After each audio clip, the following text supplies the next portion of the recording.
Pretty much 99% of all workplace bullying is just a bunch of pathological jealousy. People have a psychotic compulsion to hurt people they are jealous of. But in addition to the pathological jealousy that is almost always integral to workplace bullying, there is this concept of emotional labor. This video will not apply to all of you, but sometimes you are bullied in the workplace because you are not performing emotional labor, but you are expected to. Again, a workplace bully is a spoiled, entitled brat who is throwing a temper tantrum because he is not getting what he wants. What do workplace bullies want? The same thing we all want. They want an engagement, a connection. It's just that they want it on their level and on their terms, which necessitates an imbalance of power and consists of power struggles, mind games, and manipulation.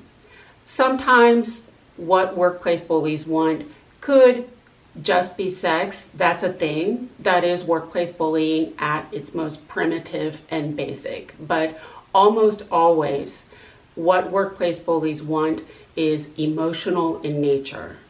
Emotional labor is a term that has arisen as the US economy, and indeed the economies of the West in general, shift to what is called a service economy. That's a fancy way of saying we don't make anything anymore. Our industrial base has been sold out from under us by greedy corporations and the greedy politicians that they have in their pockets. Our economy has shifted from predominantly agriculture and manufacturing to services, which are often public-facing. The term service economy most immediately recalls retail and hospitality, but the truth is, if you are not making a tangible product, then you are providing a service. Even lawyers and bankers are technically providing services. Instead of working the land or building, creating, and making things like in a factory, for example, most workers in this economy are providing services for clients and customers, and that includes patients and students. Emotional labor is a rather nebulous term that encapsulates all of the non-work related and unpaid things that people who work in client or public-facing professions do to essentially make other people feel good. But emotional labor is not commonplace social mores, and it goes way beyond ass kissing. Making eye contact, greeting people, hi, hello, good morning, how are you, and shaking hands is not emotional labor. That's just civility.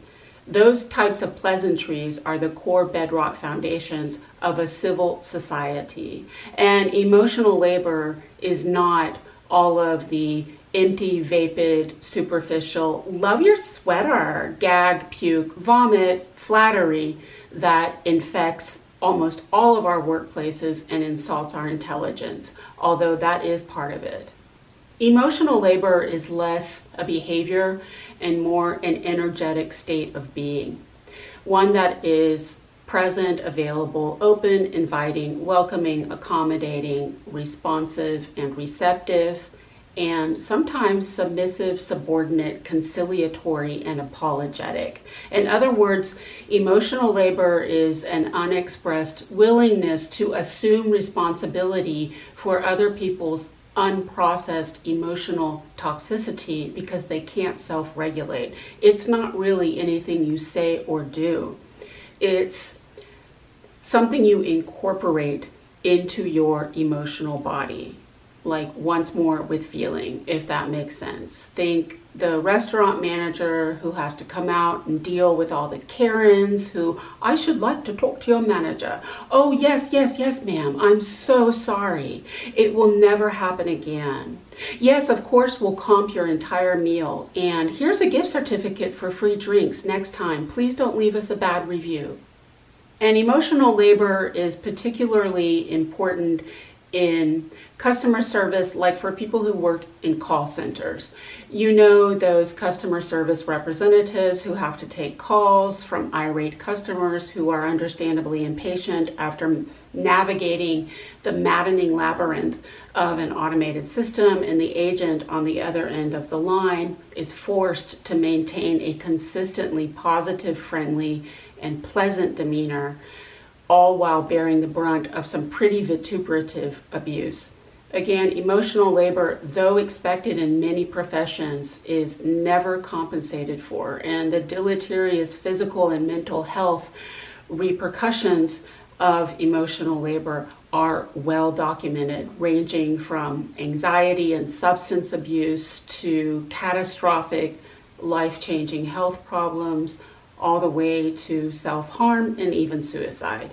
I do want to point out that the term emotional labor is distinguished from another term, emotion work, that encapsulates all of the, again, unpaid things that people do in their personal lives, families and friendships, to make other people feel good.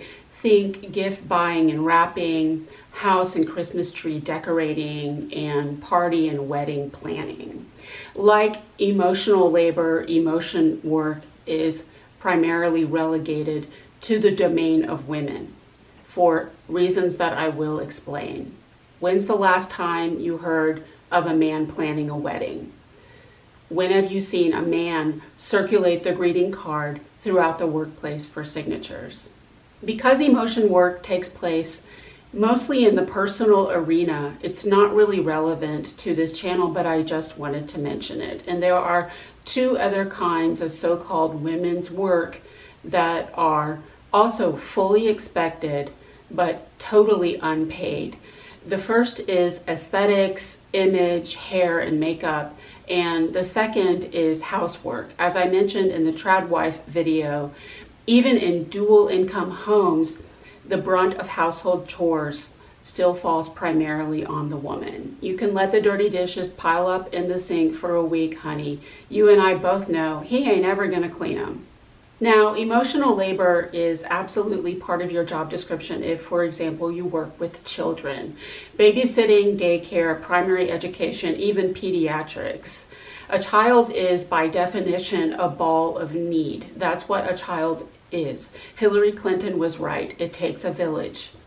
Children need a team of adults around them, parents, teachers, doctors, spiritual leaders, who are interested in and mirror their internal emotional world and who pour into them all of the support, encouragement, attention, approval, and validation, as well as boundaries, structure, routine, and discipline that they need. And all of that has to be consistent so that the child can develop an identity and sense of self, cultivate empathy, and develop boundaries, because children, by definition, cannot self-regulate.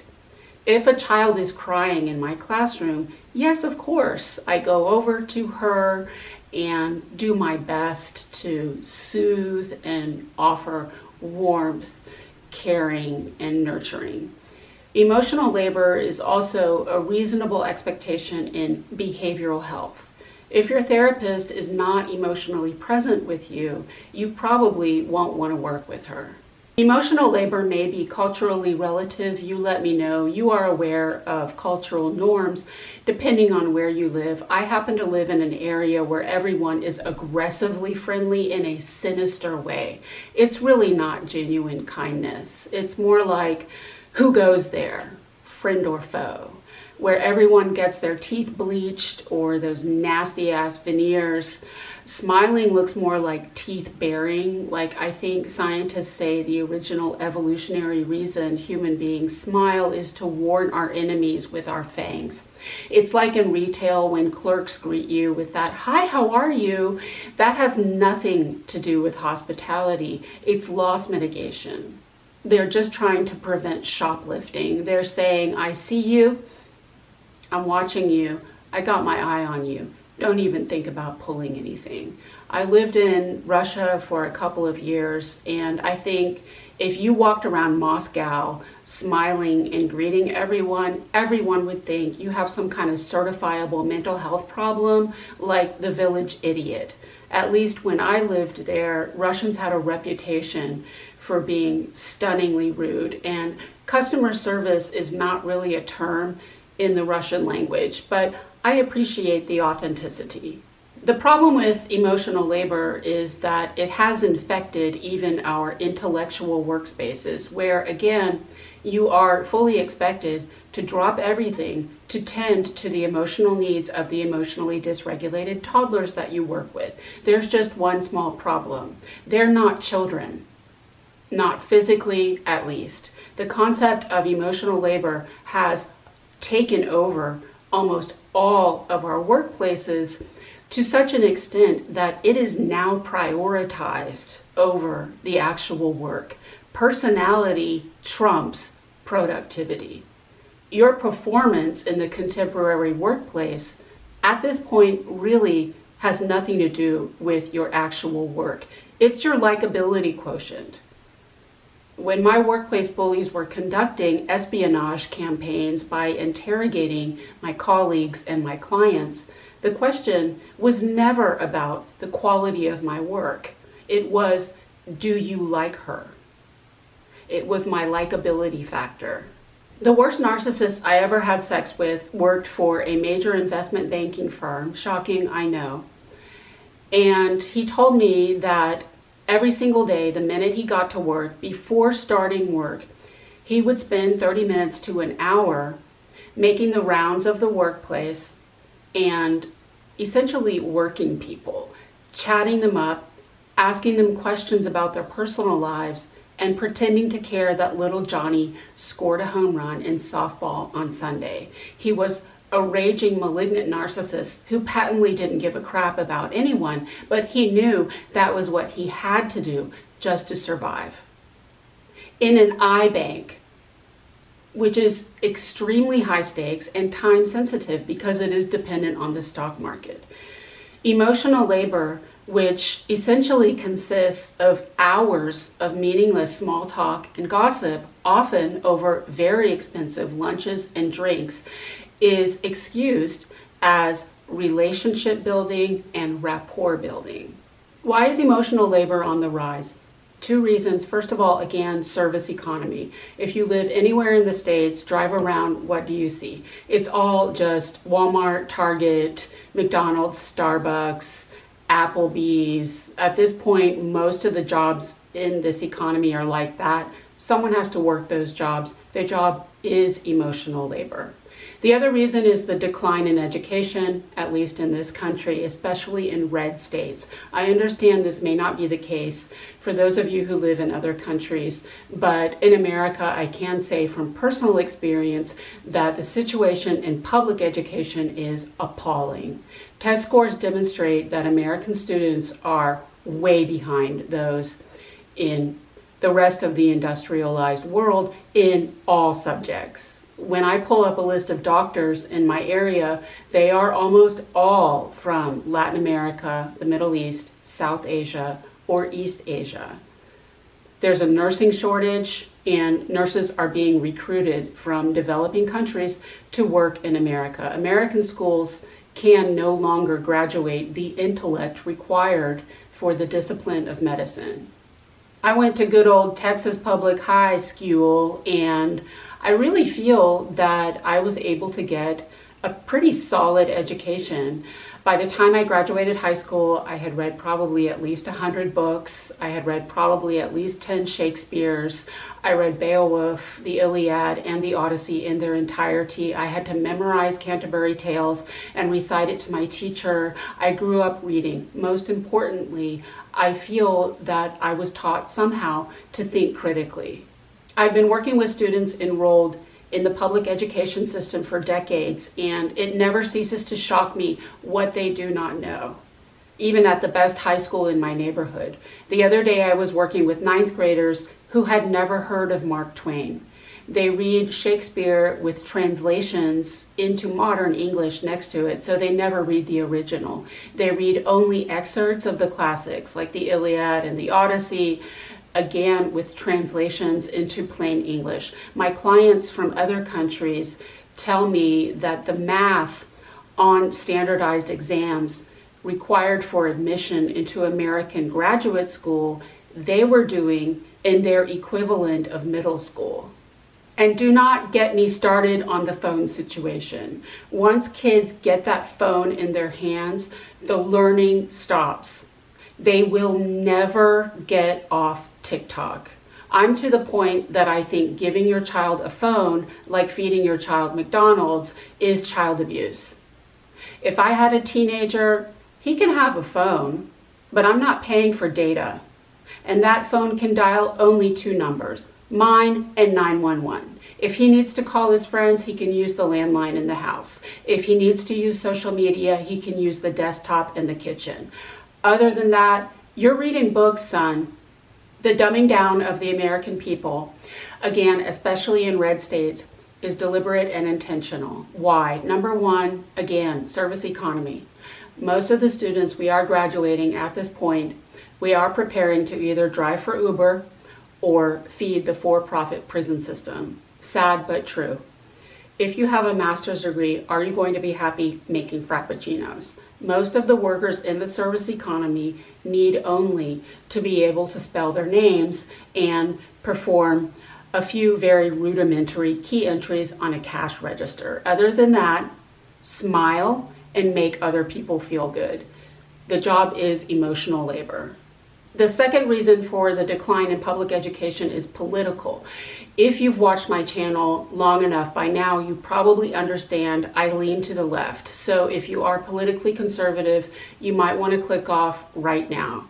I'm an old school FDR Democrat. If you're not from the States, that means that I cannibalize small children in ritual sacrifice. I'm not a liberal, I am a godless liberal. Get it right, people. I'm also a woke snowflake. I am clearly not a fan of President Cthulhu, the bloviating snake gibbon. I support women's reproductive rights. I support the rights of all traditionally oppressed communities. I am staunchly pro-mask and pro-vaccine because I believe in science, as well as a bunch of other stuff that I don't want to detail. You should read the hate that piles up in the comments. It amuses me. The fact that I lived in Russia does not help. It's a bad look. I'm aware of it. I've been speaking out against Trump since I began writing my essay on workplace bullying in 2015. So this is nothing new. I don't know why anyone is surprised. I have been a liberal and a feminist since before I could vote, and that was a long time ago. But this is part of my authenticity. After having been bullied for over 30 years, absolutely everywhere I have ever gone in my entire life, at this point I have no choice but to be absolutely myself. If you are politically conservative, you are more than welcome on this channel. I hope you understand that I reserve the right to express myself on my channel. The only people who are not allowed on this channel are people who work in HR. If you work in HR, do me a favor and suck a bag of dicks, okay? Thanks. Anyway, long story longer, statistically, education is directly correlated to liberalism. In other words, the higher the level of education a person has attained, the more likely he is to vote Democratic. Fact. I did not invent that. You can just Google it. And Republicans know it. As a result, they have been hell-bent for decades on systematically dismantling public education. I love the poorly educated. I'm just pointing this out because it symbolizes bullying on a larger scale. The writings on the wall, the times they are a-changing. But instead of accepting the challenge, rising to the occasion, and embracing the opportunity to turn inward, go within, and evolve into a party that educated people would actually want to vote for, I can just destroy the competition. That way, I never have to look in the mirror and change anything about myself. That's the dynamic. Emotional labor is also on the rise, I believe, due to a feel-good dopamine culture of instant gratification. Though I believe the more things change, the more they stay the same. I also believe that toxic positivity in this culture is at an all-time high, fueled by this decline in education as well as the prevalence of social media. It's like people are literally allergic to so-called negative emotions at this point, which does nothing to further their healing. You have to feel it to heal it. The only way out is through. If you repress it, what do you think you're going to do? Just project it onto somebody else. That's what bullies do.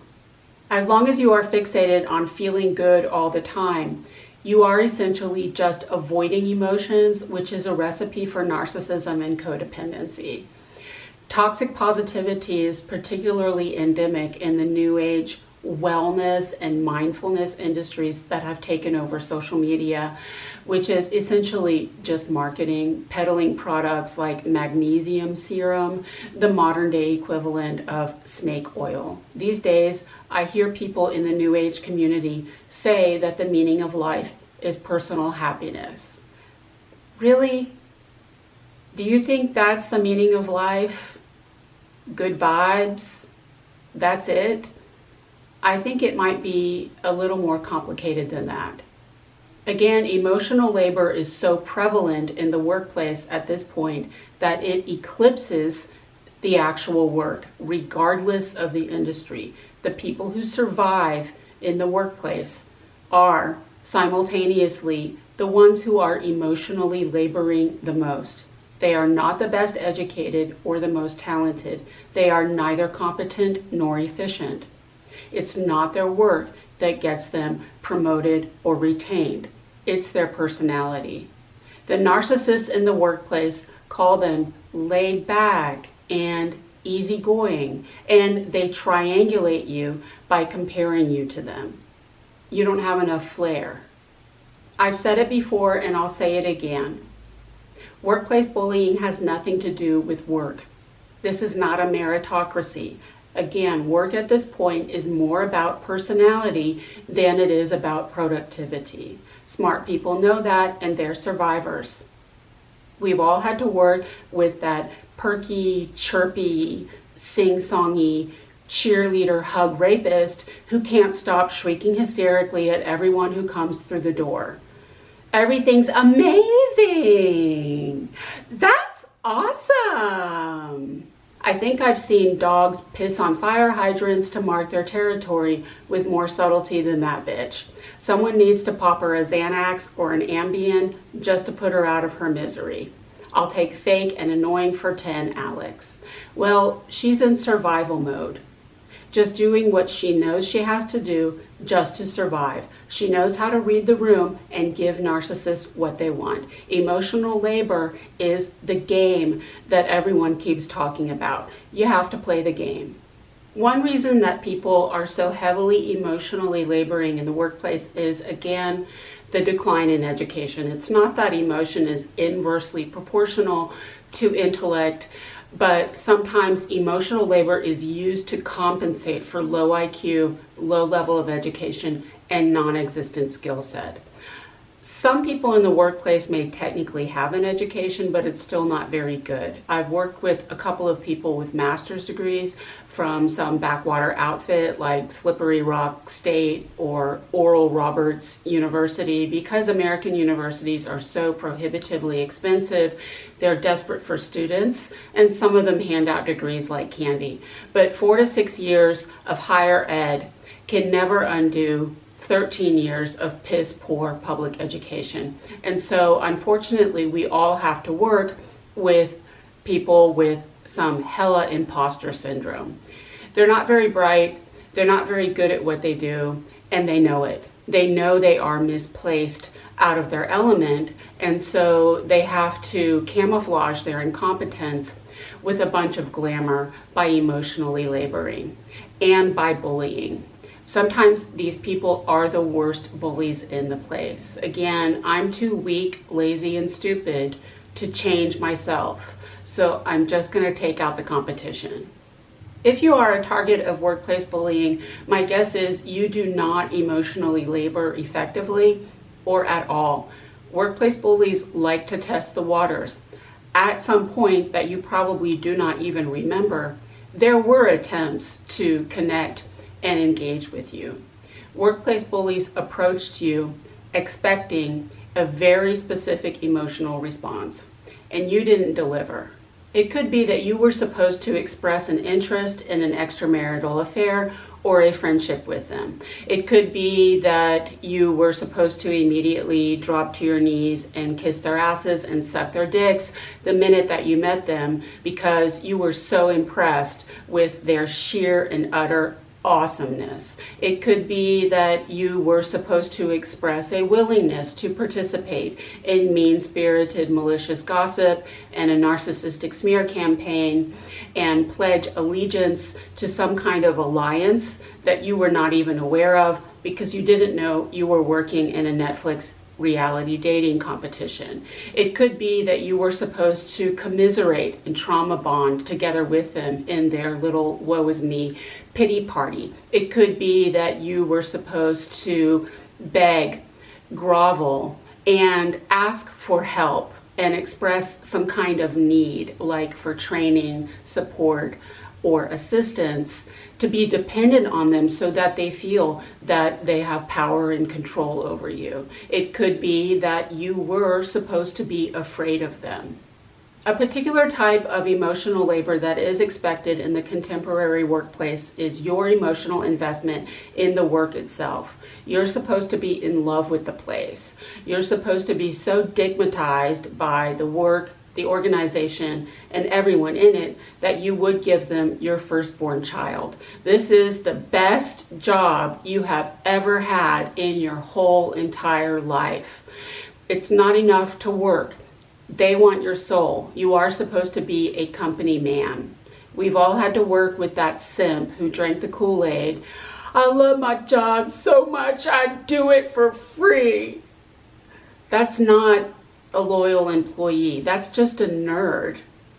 If you are less than thrilled with your job, the feedback you're going to get is, get this, you only care about the money. Yeah.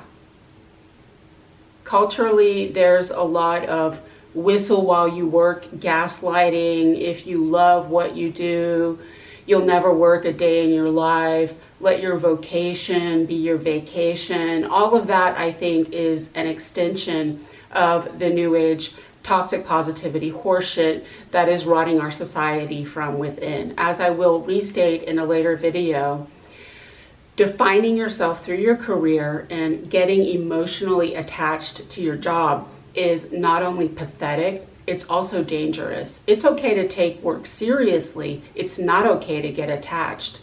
As we have all had to learn the hard way, all of it can be taken away from you at the drop of a hat.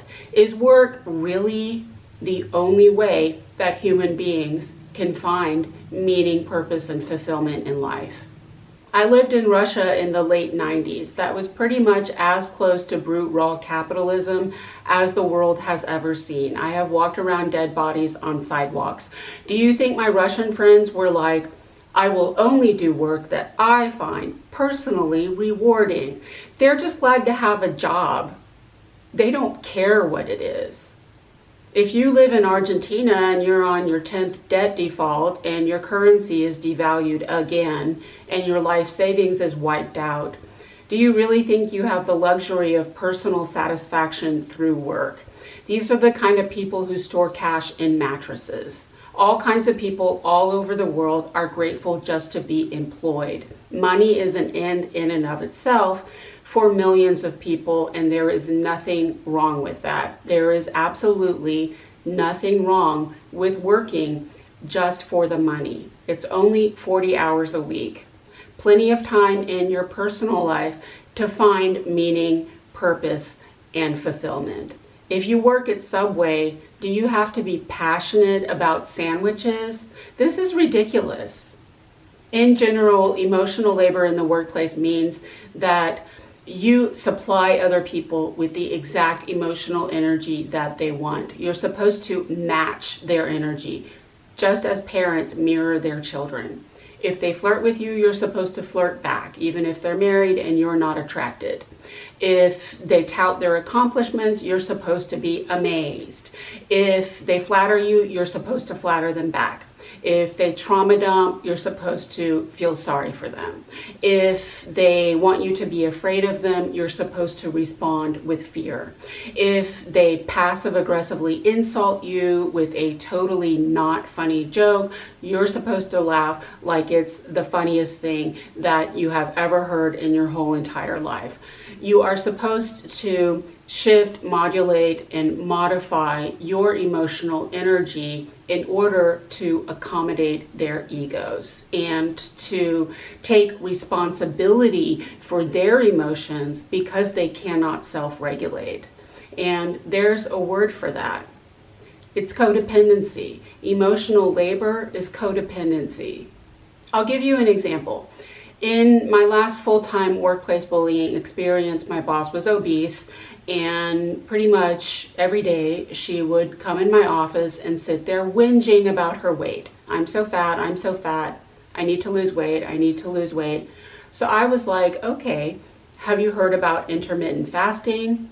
Have you heard of the 80-20 rule? Or I have a friend who lost 100 pounds. She did it by cutting carbs and hiking. Like, we have identified the problem, so let's talk about solutions. And everything I said, she either flat out dismissed or rejected wholesale. That was not what she wanted. Everyone in the room was supposed to say, oh, you don't need to lose weight. There's nothing wrong with being heavy. You're a big, beautiful woman. Would you like another piece of cake? Have another cookie. Have another drink. That's enabling. I've said it before and I'll say it again. Sick people enjoy their dysfunction. Sick people like being sick. They have no intention of changing. They do not want help. They want enabling. They want validation that they are just as perfect as they think they are. If you try to help them, everything you say, they're just gonna bat that shit like a badminton birdie. It's like you're trying to connect authentically and everyone around you is trying to connect through ego. That's like an American AC adapter and a European outlet. Something's just lost in translation. I'll give you another example. Let's say you go out to lunch with colleagues and you talk about the weather or sports or your kids or whatever, and you leave thinking, well, that went well. They are disgusted. Absolutely disgusted. They are outraged because you have very clearly demonstrated that you actually have no interest in meeting them where they are, on their level, in getting down and dirty with them, rolling around in the mud with them, and playing their dirty, dirty little games, like namely a whole bunch of mean-spirited, malicious slander, gossip, and lies. Now, the truth is, we all have unarticulated needs. To a certain extent, whenever we choose to interact with another person, we all have some kind of expectation of how this is going to go. And sometimes it's like, that was not what I was expecting. Okay, I'm a big boy, I'm a big girl, I'm used to rejection, I'm used to disappointment. I can just turn around, walk away, and go back to doing me. No hard feelings. Workplace bullies have an irrational, heightened fear of rejection. They're already jealous of you and in some cases afraid of you. They may have pedestalized you and they are looking for the slightest opportunity to knock you off. These are very negative people who awfulize and catastrophize, and they expect the worst anyway. When they approach you and they don't get what they want, it's kind of a self-fulfilling prophecy. They feel slighted. They feel snubbed, insulted, and offended, and they feel rejected. And they take it personally. And they go on the warpath. If you do not emotionally labor effectively in the workplace, the feedback you're going to get is that you are cold, serious, uptight, reserved, and difficult to talk to. You need to get a sense of humor, and you're no fun. They may also call you rude. Again, they're just not getting what they want from you. Why not? Several reasons. Number one, you may be non-neurotypical, diagnosed or not. And it's awkward. It's weird in here. You just don't pick up on all the subtle cues that everyone else does, and your responses may be off, or you don't respond at all. Sometimes that's the freeze trauma response. If you are non-neurotypical, the feedback you may have received in your life, both inside and outside of the workplace, is awkward, weird, strange, and my personal favorite, freak, along with its colorful variations. Freak is also sexual in nature. It's wishful thinking, if you know what I mean. Another reason you are not good at emotional labor is that you may have some other mental health condition, diagnosed or not, like depression, which severely limits your ability to emote. It's like it takes all I have to get out of bed, barely pull myself together, and show up for this fake shit. I don't have the bandwidth to do my job and change other people's diapers at the same time. If you are functioning, you may not realize how depressed you really are. There are other symptoms like procrastination, perfectionism, and some say even ADHD that may be depression responses. Some mental health conditions present with what is called a blunt affect. Again, you don't respond normally, or you may be non-responsive. Another thing is that pain is very isolating. Part of the function of all forms of abuse is to isolate the victim. They have to get you alone to make sure that you have no support, and it works. As a result of the abuse, you may have involuntarily committed yourself to your own personal hermit mode for an extended period of time. And social skills are a muscle. If you don't use it, you lose it. If you have been self-isolating, your social skills may be a little rusty. And again, it's awkward. You may also just have an aloof, introverted, or avoidant personality. Aloofness in astrology is Aquarius, if you're interested. Air signs in general are emotionally detached. This may just be your natural temperament. More likely, it's a trauma response shaped by early adverse experiences. If you have suffered severe trauma, your emotional body may no longer be a safe space for you. You may have actually exited the emotional body and taken the elevator up from your heart space to the rarefied ivory tower of your intellect. You may have separated your heart from your head. It's a very existential self-protective defense mechanism. Somewhere along the way, you learned not to be emotionally present in the presence of people that you have rightfully determined are unsafe. You may even have been shamed, ridiculed, and gaslighted whenever you expressed emotions, so you shut down. You may be the kind of person who intellectualizes and analyzes their emotions instead of actually feeling them. That's the computer archetype in psychology. Again, I don't think that intellect and emotion are mutually exclusive, but for those of us who have CPTSD, it's difficult to marry the two. Another reason you may not be emotionally laboring is that you work in an intellectually demanding profession. Medicine, some kind of engineering, some kind of IT or other technical field. Doctors really have their work cut out for them. They have to keep up with their boards and their licenses and their exams. They have to go to conferences. They have to stay abreast of all the literature and the research. And on top of all of that, they have to fake a bedside manner, because apparently we review doctors now, which I think should be criminal. Doctors are not restaurants, people. I've had a lot of narcissistic doctors. Do you think I care? I don't give a fuck. They're brilliant. They went to the best schools. They've been doing this for decades. They've treated thousands of patients. I get what I need, get in, get out, go home. I want the best care. I don't care what kind of people they are.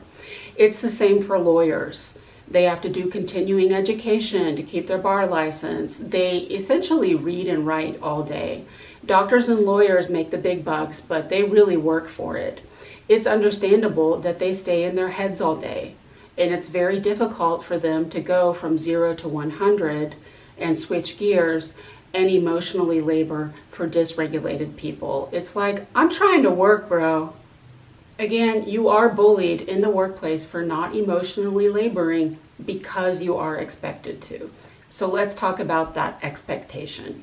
Why are you expected to emotionally labor? The first reason is just your physical appearance. It's just your protected class. Statistically, we now have the data to demonstrate that workplace bullying disproportionately affects women and people of color.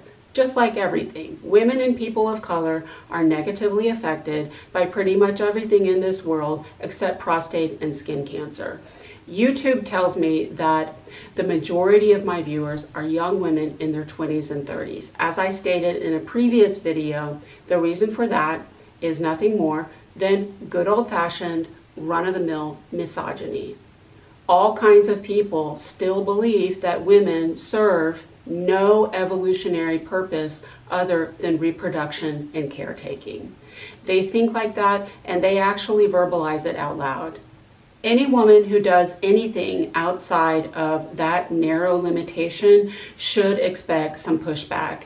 I could open an Etsy shop where all I do is sell handmade knitwear for pets, and someone somewhere would be like, who does she think she is? Young women in their 20s and 30s are in their prime childbearing years. And it's like, what are you doing here? Get back in the kitchen, barefoot and pregnant. Get me another beer, bitch.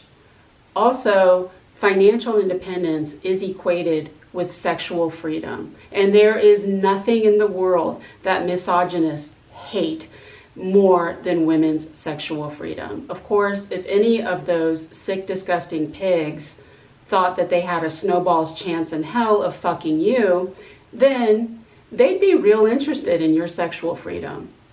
If you are a white man and you identify as cishet and you're like, I don't really have a protected class, hang tight, I got you. I ain't forget about you.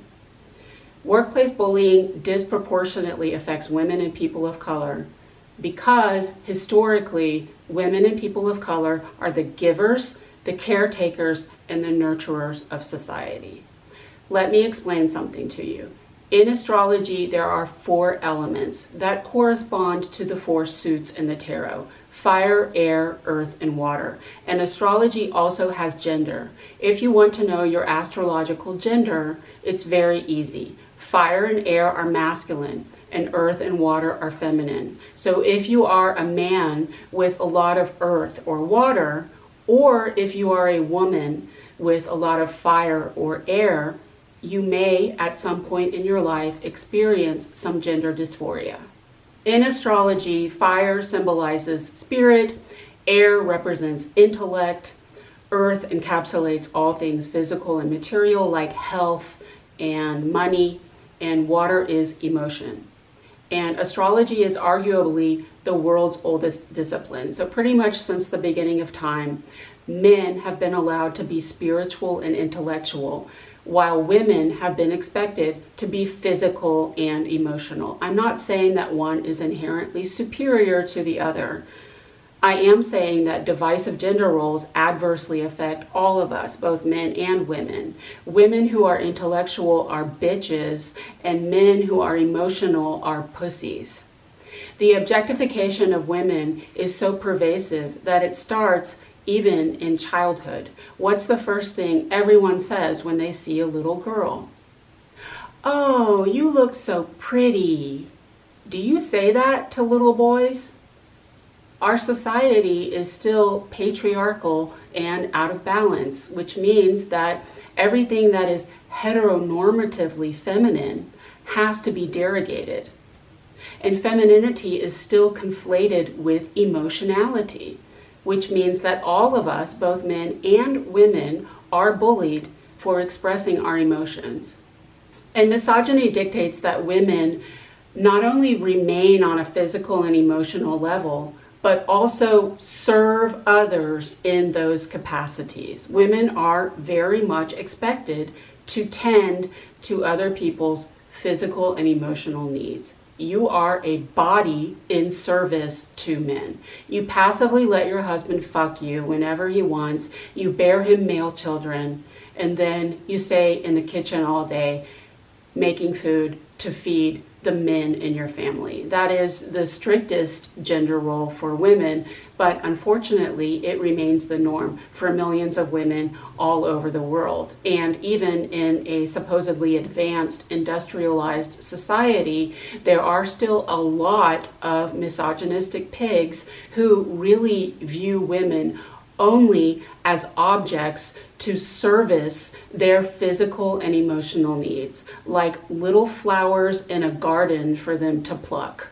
Because you see, women have small brain, is very little brain. And I've come to the conclusion that at this point, the worst misogynists in the world are actually other women. They have internalized misogyny. It's bad enough when men do this to us, it's disturbing. When women do this to not only other women, but also even themselves. All kinds of women all over the world reduce themselves to their bodies and their emotions. That's all they talk about.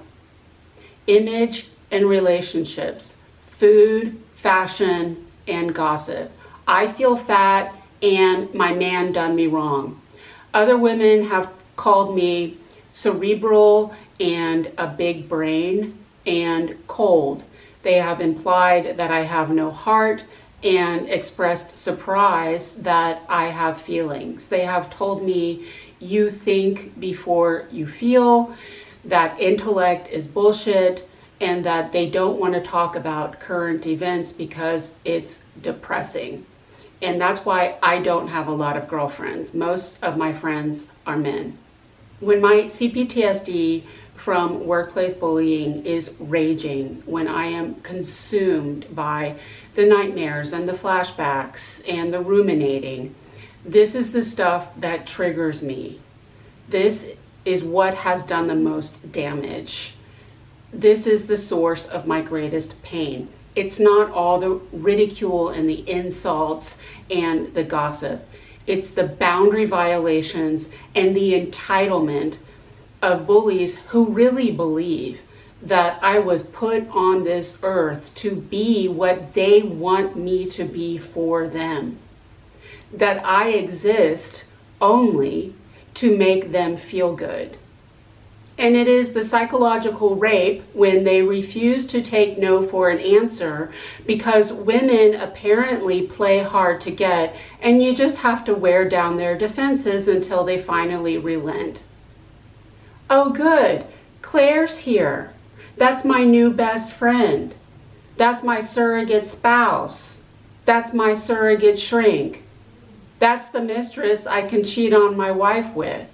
She looks DTF. Claire is a gift sent to me by the universe to make my life better. Finally, the answer to all my problems. I hate it so much. It flames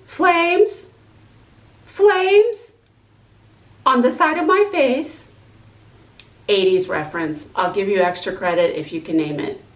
I am a female with a feminine aspect, and strictly because of my gender and my physical appearance, I exist only to service other people's sexual and emotional needs, because women are obligated to be soft, warm, open, and receptive, you know, like a wet vagina. If that's not sexist, I don't know what is. That shit absolutely galls me. How dare you? How fucking dare you approach me to take from me while you have absolutely nothing to offer me in return?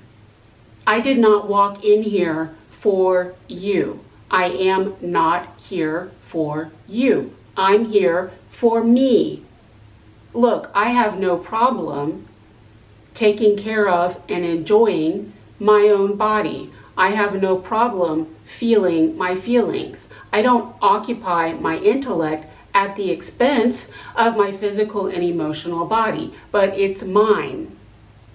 It's all mine. It belongs to me, my body, my life. This is my life, my journey, my path, my experience, my world, my planet, my universe, and my movie. And you are not invited to the party. But women are expected to be other focused. We are the carers. When I lived in Russia, there was a joke. How many children do you have? Oh, I have 3, a boy, a girl, and my husband. Women have been coddling their pathetic little man babies for thousands of years, and men have been outsourcing their emotions to women, largely by projecting them onto us, demanding that we process them for them, and then turning around and derogating us for being emotional because emotionality is conflated with femininity. And that's why men get more heart disease and die before we do. And it is the same expectation for people of color. You know the racist trope about the black mammy who was expected to service her master and breastfeed the little white babies. Again, you exist in service to others. The other reason you are expected to emotionally labor is that you did it before. This time, it's not so much about your protected class. It's about your upbringing. As I stated in my video about dysfunctional families, I've interacted with hundreds of you through this channel, and I'm pretty sure almost all of you had adverse childhood experiences. If you are a target of workplace bullying, my guess is you do not come from the healthiest family in the whole entire world.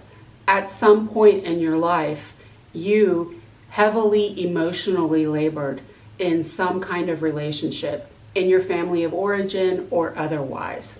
As a result, you are probably empathic, which means it's time to talk about your subordinate's intuition. I've been saying since I started making these videos that I think the term women's intuition is sexist because I've met so many intuitive men, starting with my own father, who is more psychic than he wants to admit, as well as many of you. And I've been saying that workplace bullying is the abuse of empaths by narcissists. By empathy, I'm talking about some kind of intuitive ability or psychic gift, the sixth sense, if you will. Now, the truth is, everyone is psychic. Every human being on the planet has the power to communicate telepathically. However, most of us get our intuition beaten out of us starting in childhood with a lot of shame, ridicule, and gaslighting, because intuition is very threatening to authority figures who want to be the false gods in our universe. If all the answers are truly inside of you, that weakens the power of external sources who need you to need them in order to justify their existence.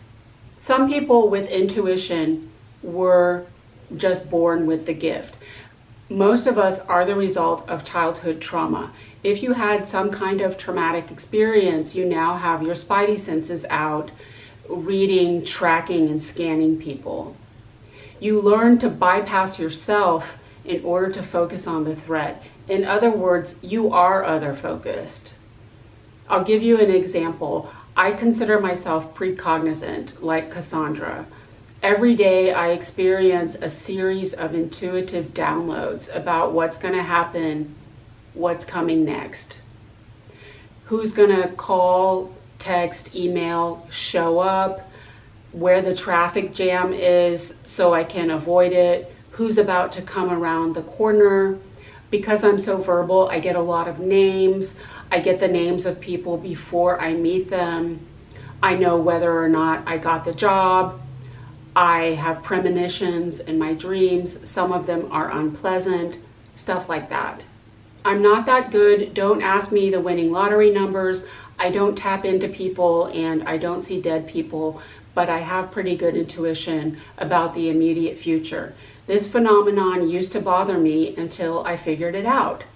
I spent the first 18 years of my life living with an abusive alcoholic. I had to always be one step ahead of her in order to protect myself, and I had to constantly remote read her fluctuating mood states that dictated the emotional timbre of the entire house.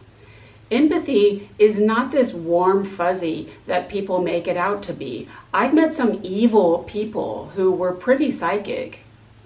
Empathy is just a trauma response. It's a survival mechanism. It is a muscle that you were forced to develop in order to protect yourself and survive. The best psychics in the world probably come from the most horrible backgrounds.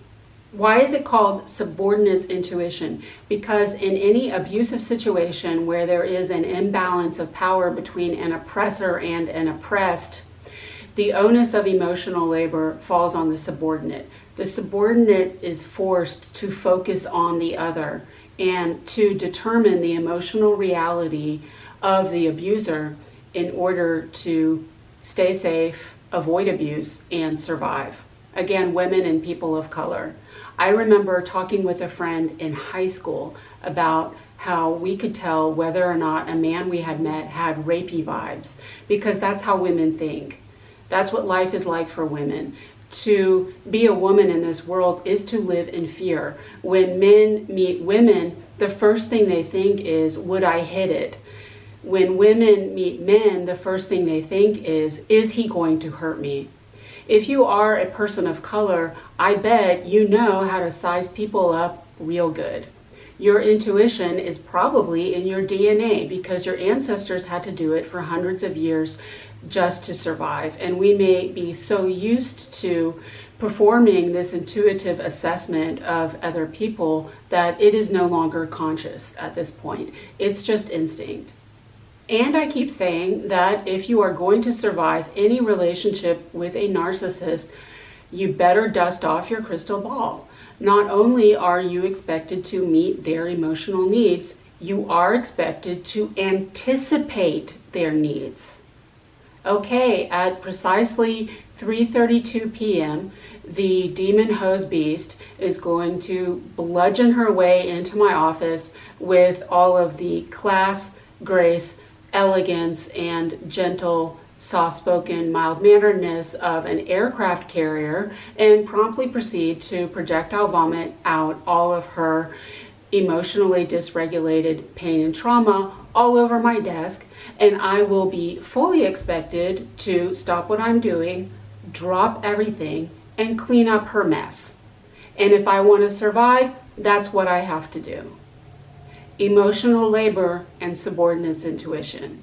And it's not just women and people of color, it's anyone who has been victimized. Let's say, for example, in a dysfunctional family, the abuser is the father.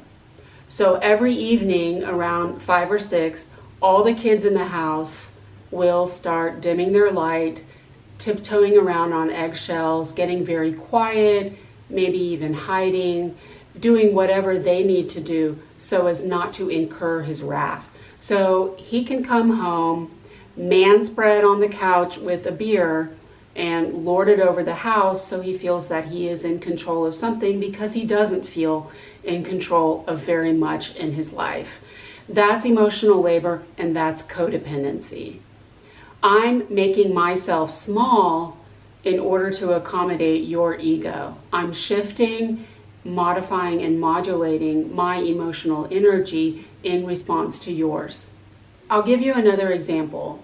So in my 20s and 30s, I had this series of friends who were so horrible. I still have CPTSD from those experiences. That's probably why I don't have a lot of friends.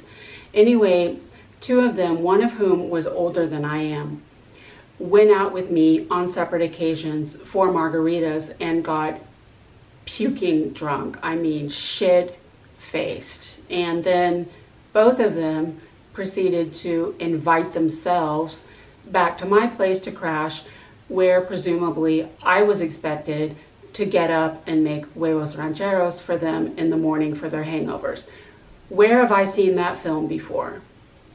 If this happened to you, it might not trigger you. You might just be like, well, he's my buddy, and these things happen, and this is what friends do for each other, and he'd do it for me. I was livid. I was enraged. When else in my life have I been forced to take care of an older woman who was drunk? But that's what I am, I guess. I'm an enabler of drunk women. So where am I going with this? Maybe we can all stop hating and vilifying people for treating us in perfect accordance with our history. Well over a decade ago, when I first started writing about workplace bullying, I remember thinking to myself, it's like I'm codependent, but I'm not codependent enough, which probably means that I'm passive aggressive. And that's why I keep saying that we all have to clearly define our boundaries from the get-go and stick with them. You cannot retroactively assert boundaries with people. That's passive aggressive. Again, people are approaching you with their emotional needs because you have served in that capacity before. You did it for other people, so why not us? The other day, my car wouldn't start, so I had to call AAA, which is the service for cars in America. And when the technician arrived, he said to me, "How's your day going?" And I thought, this poor kid, he is so over it. The company is forcing him to say shit like that. He doesn't care about me. He wants to apply the technical skill that he trained for to his work, get out of there and go home. And personally, I'm over it too. I don't need to trauma dump. I need you to fix my damn car so I can go home. Props to all my peeps who are over this shit. I'm all for civility and politeness. No one wants to live in a rude society. The problem is that a minority of insecure and emotionally immature toddlers with no coping skills have arbitrarily decided that the contemporary workplace is essentially one big pro bono intensive therapy session. They enter the workplace explicitly for deeply personal reasons, not to work. I have worked with people who voluntarily disclosed to me unsolicited that they had like 4 or 5 kids, and yet they still drag all of their emotional horseshit inside the workplace. You live in a house with 5 or 6 other people, and you still can't get your emotional needs met at home. I have no family of my own. I've lived alone for over 30 years, and even I am not that needy. I learned how to source my needs internally. If my cup runneth over, I have a licensed professional therapist that I pay money to meet my emotional needs in an appropriate way. You have more money than I do. If you're not happy in your marriage, you can march your little checkbook down the street and go find your own damn therapist. You don't come to me about it. Maybe I'm selfish. My chart is 1/2 water. I have 5 out of 10 planets in water. I'm a triple Pisces, including my moon. Do I have the capacity to meet other people's emotional needs? Technically, yes. Yes, I do. Do I fucking feel like it? What do you think? I didn't study psychology. I didn't become a therapist. I don't want to make other people feel good. I want to make them think. I think work is like school. It is an intellectual space. The emotional space is family. That's what family is for. Work is not family, and family is not work. Maybe I'm compartmentalizing, but I think I have boundaries. I'm not a MAGA Republican, but to a certain extent, I'm starting to understand the fuck your feelings crowd. Conservatives are sick and tired of emotionally immature people with no coping skills getting offended by everything and always playing the victim. And I am sick and tired of always being bullied everywhere I go because I don't give people what they want, which they never articulate directly to me, and which they have absolutely no right to want from me in the first place because it is not in my job description. I understand why coal miners in West Virginia are pissed the fuck off. Men like to make things. That's what they like to do. Men like to build stuff, and then they like to blow it up. Men do not want to walk into an office to make money for other people by smiling at people all day. Men do not want to emotionally labor because emotional labor is women's work. It's emasculating. I'm not a man, and even I am offended by this shit. Their anger is justified, it's just misplaced. I do not think that emotional labor is creating a better society. I think it's fake, insulting, and a waste of time and energy. That was a lot. I hope that helps. Take care.